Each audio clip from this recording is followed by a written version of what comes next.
Nos encontramos con el pastor Miguel Núñez, pastor principal de la Iglesia Bautista Internacional en Santo Domingo y también presidente, ¿cierto?, del Ministerio Integridad y Sabiduría.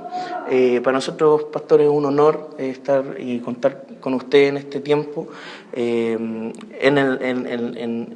digamos, dentro del transcurso de esta conferencia Caminamos por una Senda Marcada desde acá de Temuco, y primero agradecerle, ¿cierto?, por su tiempo, y en ese sentido quisiéramos saber cómo ha sido, ¿cierto?, la experiencia y de qué forma piensa que va a ser de influencia, ¿cierto?, en nuestro país esta segunda versión ya de la conferencia Caminamos por una Senda Marcada. Bueno, primero estoy muy gozoso de poder estar aquí, de contribuir a lo que es el desarrollo del pensamiento bíblico en Chile, y que es parte de la región latinoamericana. En cuanto a la conferencia en sí, nosotros continuamos viendo dentro de una población, una generación joven, mucha apertura a lo que es aprender bíblicamente, lo que la palabra realmente dice. Lamentablemente en nuestro continente por mucho tiempo se han aceptado muchas cosas como si formaran parte de la palabra, pero no forman parte de esa palabra. Y ahora nosotros podemos ver en muchos de ustedes una gran receptividad a ser entrenados, a ser equipados, a ser instruidos, pero a partir de la palabra.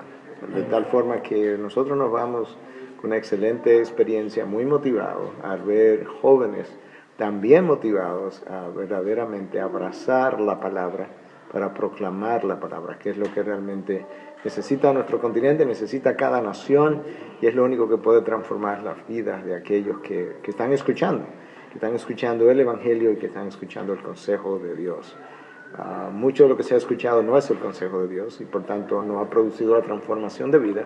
Y como no ha producido la transformación de vida, tampoco hemos visto la transformación de familias y de naciones, como sí lo vio Europa en un momento dado después de la Reforma, y como lo vio en Norteamérica también.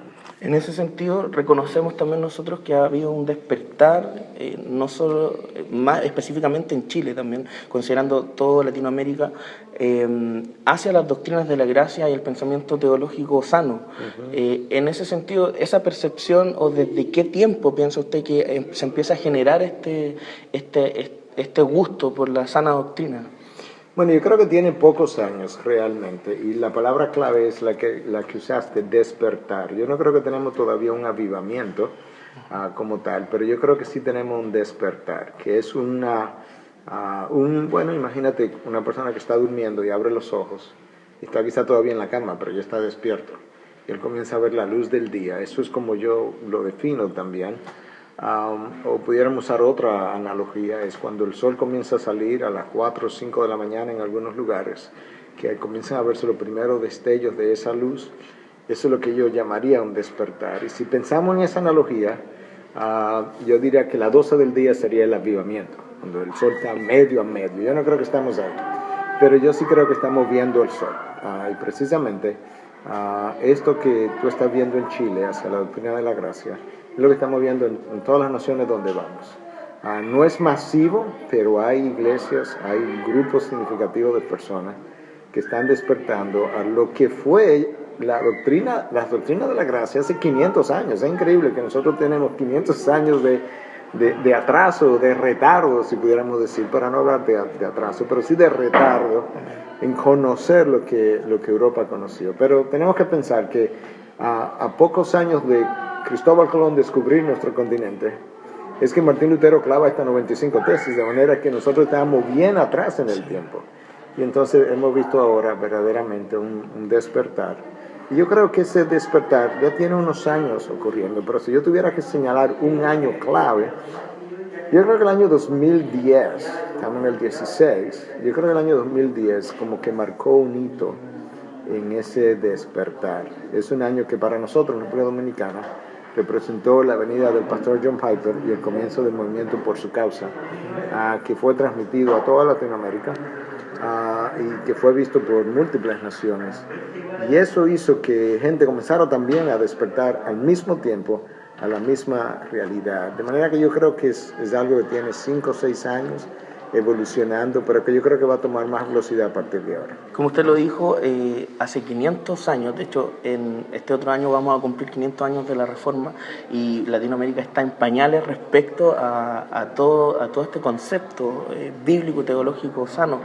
Y usted señaló algo el día de ayer que me gustaría traerlo, ¿cierto? Ahora, usted dijo lo siguiente: si algo se pudiese quedar, ¿cierto?, en la mente, usted estaría contento con que solo la Escritura tiene que convertirse en el grito de batalla de la Iglesia de Latinoamérica.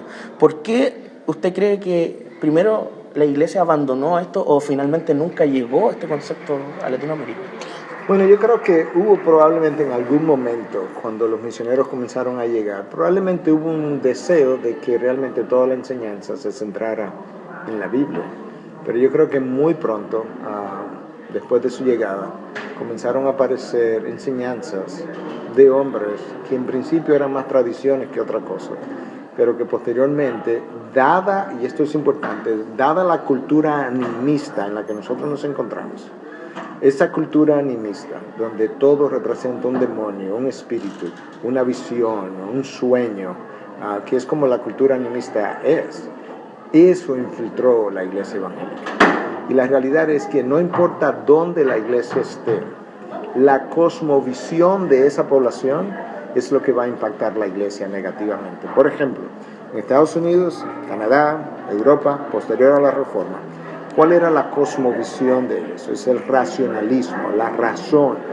Entonces, ¿qué es lo que surge en esos países? Críticos de la Biblia, que tratan de desmentir lo que la Biblia dice, de criticar el contenido de la Biblia y decir Jesús no dijo eso no fue inspirado, y algunos incluso llegando a decir la Biblia no tiene nada de sobrenatural. Esos son los críticos de esas regiones donde el racionalismo es su cosmovisión. En el sur global, Asia, África, Latinoamérica, la cosmovisión es el animismo. El animismo es esa cultura que cree que cada cosa tiene un espíritu, tiene un alma, que es de donde nosotros venimos, lo que adoraban los indios y demás, los aborígenes. Esa cultura impactó la iglesia evangélica y esa iglesia evangélica abrazó lo que yo hoy en día llamo muchas veces supersticiones evangélicas, que no debieran ser, pero son cosas que la iglesia cree, y la iglesia comenzó a vivir de un sueño, de una visión, de alguien me dijo, así dice el Señor, cuando todas esas cosas no tenían nada que ver con Dios y su revelación. Entonces ahí la iglesia se aleja aún más de lo que es el concepto de sola escritura. Y lo que estamos haciendo es llamando a la iglesia a regresar a las fuentes. La frase clave en la Reforma fue ad fontes, a las fuentes. Y la fuente es una, es la palabra de Dios. Amén. Si la iglesia regresa a la fuente y adopta la fuente como su máxima autoridad, para que esa autoridad le dé forma a la vida de la iglesia, a la vida individual, a la vida de las familias, nosotros entonces tenemos la esperanza de ver de nuevo un avivamiento en Latinoamérica, o verlo por primera vez, porque yo creo que lamentablemente Latinoamérica nunca ha visto un avivamiento a partir de la proclamación de las verdades del Evangelio, un avivamiento con reforma, porque un avivamiento, lo podemos ver, ocurre en una comunidad pequeña, 3 meses, 6 meses, 1 año, pero la comunidad luego no cambia. La gente sí se convierte, pero luego no hay una transformación.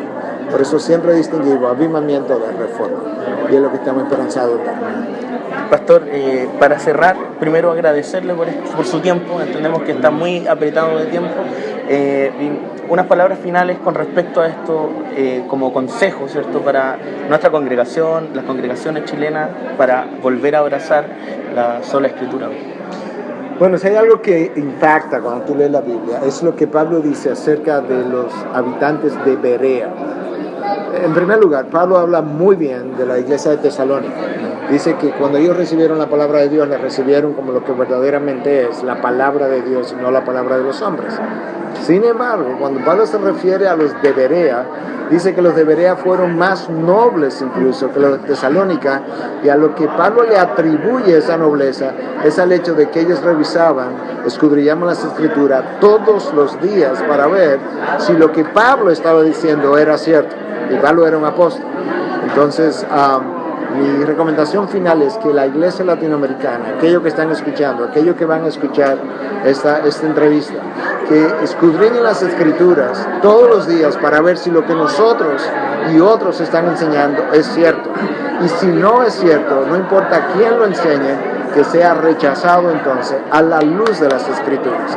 Que verdaderamente la palabra sea el estándar, la autoridad superior que gobierna la vida de cada iglesia, por encima del predicador. Cada predicador está debajo de la autoridad de la palabra, no por encima de la autoridad de esa palabra. Esa es mi recomendación, volver a la fuente. Amén. Pastor Miguel, muchas gracias por su tiempo, muchas gracias por obedecerle al Señor en este ministerio que usted lleva años, ¿cierto?, tras esto, porque hemos sido bendecidos a través de las enseñanzas que el Señor ha puesto también en su vida. Muchas gracias. Gracias a ti, gracias a ustedes.